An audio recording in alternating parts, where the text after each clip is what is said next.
Je reprends donc d'abord la question de la religion. Problème, l'Asie, la Chine et l'Inde n'ont pas eu besoin du christianisme et de l'islam pour être là où ils sont. D'où vient-il que les Africains soient accrochés au christianisme et à l'islam pour s'en sortir? Le juif est juif, l'arabe est arabe. Vous entendez l'Europe chrétienne?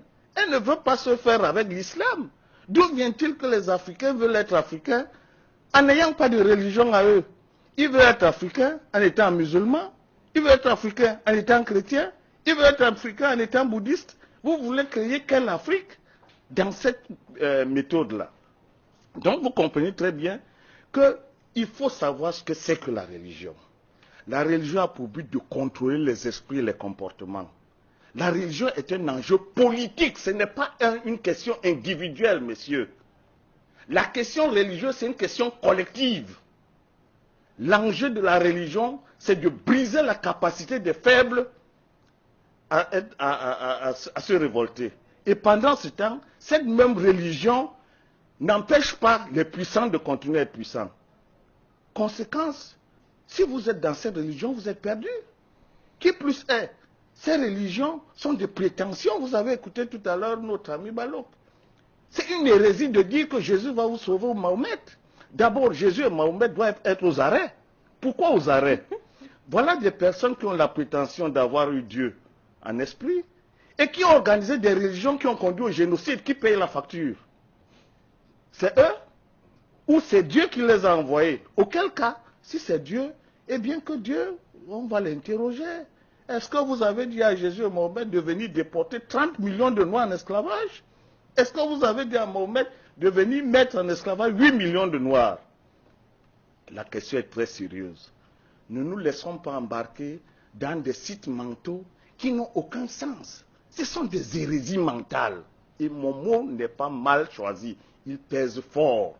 Il n'existe pas un individu sur cette planète Terre qui dise que Dieu m'a dit. L'Afrique a vécu 100 000 ans d'histoire sans qu'il y ait une autre nation, une autre culture. Parce que Dieu a mis en homme noir la potentialité absolue de la vérité. Si c'était les Occidentaux, qu'aucune autre nation n'aurait résisté, les aurait exterminés. Conclusion, on ne peut pas prétendre que l'Afrique qui a été la première sur cette planète Terre, qui n'a jamais vu Dieu, et que d'autres personnes viennent dire que Dieu leur parle. Dieu a une bouche, Dieu a la barbe, Dieu ressemble à quoi? Donc, les Africains doivent se ressaisir. La question de Dieu en Afrique, c'est une question scientifique. L'Afrique n'a jamais dit Dieu. L'Afrique dit la science. Et c'est parce qu'elle est émue devant la question scientifique qu'elle donne aux principes scientifiques les noms de Dieu. Quand vous entendez Atum, Mahat, Ra, Horus, ce sont des principes scientifiques. Ceux qui ont l'intention d'en savoir plus doivent le savoir. Donc la question de Dieu en Afrique, c'est une question philosophique et scientifique. Il n'est pas question de prétendre qu'on a vu Dieu et qu'on va en parler. J'achève sur cette question de la religion en disant 3 choses. 1.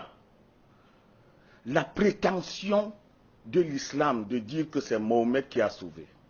La prétention de Jésus de dire que c'est par lui que va arriver le destin du monde. Voilà la première base de division la plus fervente de l'humanité. Ce sont des religions exclusivistes. Le seul fait que chacun prétende que tu ne passes pas par moi, tu ne vas pas voir Dieu, tu es perdu. Et vos mamans, vous les laissez à qui? Si le salut est individuel, votre famille, vous la donnez à qui? Vous partez seul, vous laissez les autres? Vous comprenez donc que la question de Jésus et de Mahomet, c'est une question anthropologique. C'est le sens individualiste de l'histoire de l'humanité proposé par l'Occident, qui n'est pas un sens africain. Dire que vous allez avoir votre salut par Jésus ou Mahomet, c'est une faute en Afrique. Vous ne pouvez pas laisser votre père et vos cousins. Vous ne pouvez pas. Si vous le faites, vous n'êtes plus africain.